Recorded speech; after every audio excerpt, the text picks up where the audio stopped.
শিক্ষার্থীগণ, তোমরা একটা মূল্যবান ধাতু জানো, সেটা হচ্ছে তামা বা কপার। এটা ইন্টারমিডিয়েটে প্রচুর পরিমাণে ব্যবহার হয়। কপারের লবণ, কপার বা তামা ব্যবহার হয়। এটা কিউপ্রাম থেকে আসছে, সেটা হলো সিইউ। এর ইলেকট্রন বিন্যাস আমরা কেমন করে মনে রাখবো এবং তার পারমাণবিক সংখ্যা কেমন করে উদ্ধার করব, এই জন্য কয়েকটি তথ্য মনে রাখা লাগবে। কপারটা হলো ডি ব্লক মৌল, এটুকু মনে রাখতে হবে। তারপরে মনে রাখতে হবে এই কপারটা 4 নম্বর পর্যায়ে শুরু, যেহেতু ডি ব্লক তাহলে 4 নম্বর থেকে শুরু হবে। তাহলে এখানে আমরা লিখবো, তাহলে এখানে লিখবো 4s, S2 না লিখে S1 লিখবো, কারণটা পরে বলতেছি। তারপরে যদি n হয় 4, তাহলে এটা হবে 3d, তাহলে এটা হলো 10। কেন 10 হলো? এখানে 9 দেওয়ার কথা, কিন্তু ডিতে যদি পরিপূর্ণ চেয়ে একটা ইলেকট্রন কম হয়, তা পরিপূর্ণ হয়ে যায়।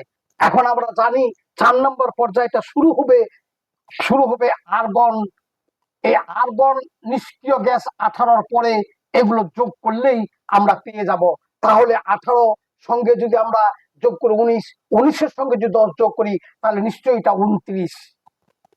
এটা হলো তামার ইলেকট্রন বিন্যাস। এই তামার জারণ সংখ্যা, আমরা শক্তিশালী জারণ সংখ্যা কিউপ্রাস এবং কিউপ্রিক, এই দুটি যৌগ আমরা পাই। কপার সালফেট বা কিউপ্রিক সালফেট, কিউপ্রাস ক্লোরাইড বা কিউপ্রিক ক্লোরাইড, এগুলো খুব গুরুত্বপূর্ণ।